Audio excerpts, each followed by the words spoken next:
Hi everyone, my name is Alex and I'm a newly qualified paediatric nurse working in the NICU. Today's video is just going to be a little discussion talking about how to build up your resilience and your self-esteem as a student nurse and also as a registered nurse.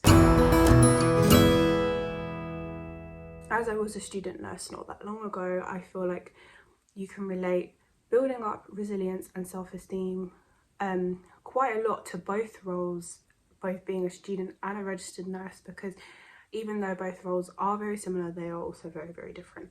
But the same values and the same ideas still apply to both roles.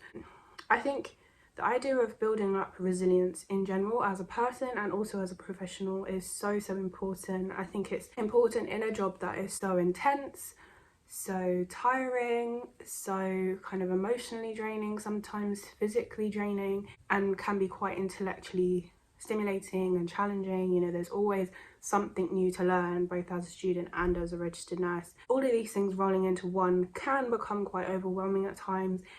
Sometimes they can make you feel imposter syndrome. I know I have definitely experienced imposter syndrome starting in a new role, being newly registered, newly qualified, and also you can still experience that kind of feeling as a student as well, thinking, oh my gosh, like, do I really know enough?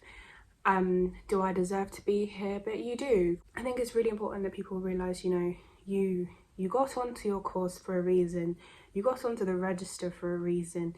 You know, you've passed your exams, you've passed your placements, you've got your PIN, you've got a degree, whichever stage you are at in your nursing journey, you got to where you are because you have the ability to do that, and you are smart enough and you have the values that you need to become a student or a qualified nurse. It can be very hard, especially when you have hard days, bad days, sad days, whether that is because of things going on in your life personally, or if it's because of something that's happened to you at work, if you may have had conflict with somebody, or if something happened at work with your patients that might have affected you emotionally.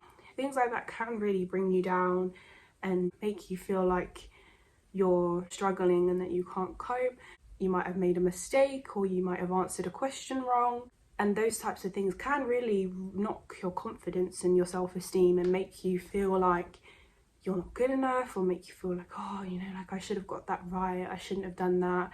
But everybody makes mistakes, we're all human. As long as we are able to own up to mistakes, learn from them, let other people learn from them, and just reflect, I think that is the most important thing. Reflection, as everybody knows, is a massive part of nursing right from day dot when you're in your first year of university. I think a lot of the time people underestimate how useful reflection is. I think when you are having down days, and this is something that really helps me when I've had down days in the past as a student, or even just in the build up to starting my job as a newly qualified nurse and doubting my abilities, doubting my knowledge, being able to reflect on all the things that I have achieved in the past 3 years of my student life, and, you know, thinking about patients that I made a difference for, and the exams that I struggled through but still managed to pass, and the fact that, you know, I've got to where I am today. Reflecting on those positives really helps you to draw back from the negatives and really kind of feel proud of yourself, and it helps you, and having those types of positive reflections really helps you to build up that confidence and make you realise and say to yourself, you know what, I am good enough, I can do this. There may be people that you come across that might make you feel like you don't know enough. There might be people that aren't very nice to you. You can come across people like that in all aspects of life, in all areas of work, on the street, literally anywhere. There will be people that may say things, but as long as you know yourself and that you do things that you're comfortable with doing, and you don't feel pressured to kind of do anything you don't want to do, and you don't listen to any negativity that's kind of thrown your way, then you'll be absolutely fine. I think resilience and self-esteem are two big things that are